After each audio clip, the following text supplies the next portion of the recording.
Oke, dari Satoshi Son, Mas Tama sudah sukses. Kenapa tidak mengadakan kompetisi buat trader yang kesulitan modal? Welcome to answer your question. Jangan lupa untuk komentar di bawah supaya kita bisa jawab di video selanjutnya. Nah, kompetisi kita ada. Kita di sekolah trading ada mengadakan kompetisi total hadiah di 120 juta. Ini full dari sekolah trading, jadi nggak ada sponsor. Nanti bulan Juli kita adain untuk publik, jadi semua orang bisa ngikut. Apa butuh modal berapa? Nggak ada, wis masuk aja. Jadi nggak butuh modal. Karena kita pengennya itu, oh teman-teman punya skill, punya skill, menang, dapat modal trading. Nah itu yang kita pengen. Jadi ikut aja. Setiap bulan bakal kita ada ujian tesnya, tes tulisnya. Jadi kita bikin platform untuk tes tulis. Setelah itu kita bikin platform untuk menyaring akun demo yang sudah kalian gunain. Jadi akun demonya dari kita kalau yang ini. Oke, jadi menarik. Oke, dari Aztis Haryanto, Mas Tama, saya sudah menemukan strategi sendiri dengan EMA 50 dan 200. Menunggu candle engulfing di M15 hasilnya bagus 80%, tapi di M5 turun jadi 60. Apakah ini cocok di M15 atau saya memang tipe intraday? Nah ini kalau nggak salah saya udah bikin backtest menggunakan ChatGPT.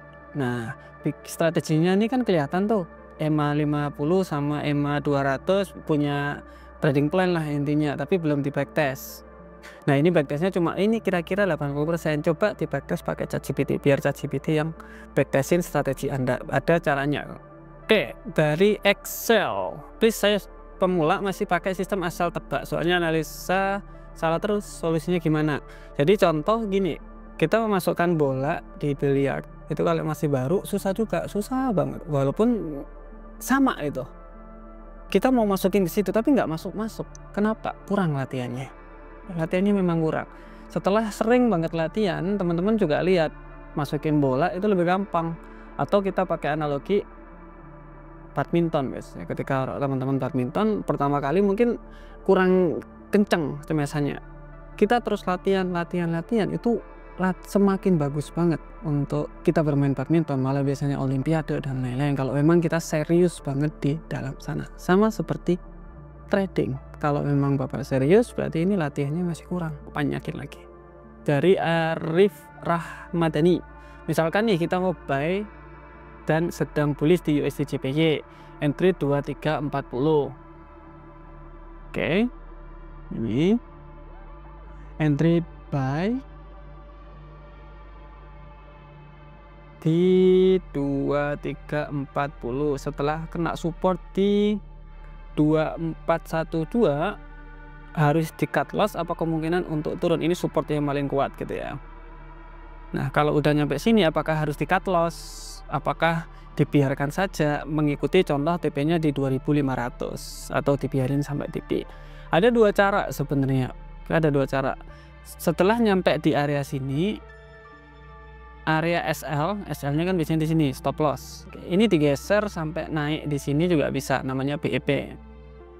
Bisa digeser caranya. Atau ada namanya close separuh. Cek video kita tentang close separuh atau close setengah. Jadi contoh ini pakai satu lot nih. Nah ketika harga udah sampai sini kita close yang 0,5 lotnya, terus 0,5 sisanya di BET. Jadi walaupun harga itu kembali lagi ke bawah tidak sesuai, itu masih aman, kita udah ngambil profit duluan. Itu juga bisa, cek aja videonya. Oke, dari Suprapto Auja, mungkin karena tidak bisa atau tidak menguasai candlestick jadi takut arah kebalik. Bagaimana menurut Tama? Bisa juga. Jadi ada orang yang ada namanya ABC, asal biru close. Ketika ngelihat biru stiker, oh makasih mas Tama, saya udah terkena TP biasanya. Tapi ketika SL dibiarin sampai panjang, itu ada. Teman-teman cek aja technical analysis dari 0 sampai mahir, itu udah bisa langsung harus ya. Jadi sebenarnya ngelihat tren, area penting, entry, udah taruh SL, taruh TP, dibiarin. Sebenarnya seperti itu aja, nggak begitu susah. Masalah takut, kemudian kurang dan lain-lain itu masuk ke psikologi. Jadi orang memang kadang-kadang takut, kadang-kadang kurang, fear and greed, biasa. Cara menanggulanginya ya udah ngikuti ETP, ngikuti SL, biarin aja. Dari Wahyuni, mas maaf ya tolong bikin video tentang leverage, itu meminjam ke broker kan, jadi gini, kita katakanlah kita ya, atau kalau di kripto biasanya namanya margin, sama aja gitu ya. Jadi kita mau trading, contoh buy XAU, saya mau beli emas, uang saya itu 1 miliar 100.000 dolar contoh aja loh ini. Oke, siapa yang mau beli nih? Nah, brokernya itu nyari siapa yang mau beli, ada namanya LP, liquidity provider. Saya mau beli nih, mana nih, tak jual, punyaku 100.000 dolar, atau kalau 100.000 kan berarti 1 lot. Oke, ini 1 lot nih, tak ambilin. Nah, karena ada transaksi seperti ini, berarti kita harus memiliki modal yang lumayan besar. Nah, di broker itu biasanya dikasih namanya leverage. Ada yang 1:100, 1:100 ini maksudnya 100x. Jadi modalnya dikali 100x. Contoh modal kalian itu 100 dolar, berarti dikali 100 menjadi 10.000 gitu. Kalau modal kalian 1.000, berarti dikali 100 berarti menjadi 100.000. Anda bisa open 1 lot dengan modal 1.000 saja, dengan leverage gini 1:100. Nah, enak kan? Jadi modal kecil bisa mendapatkan potensi keuntungan yang besar karena di leverage sama broker gitu. Meminjam ke broker jawabannya adalah iya, makanya ada komisi, ada spread, itu ya gara-gara ini tadi.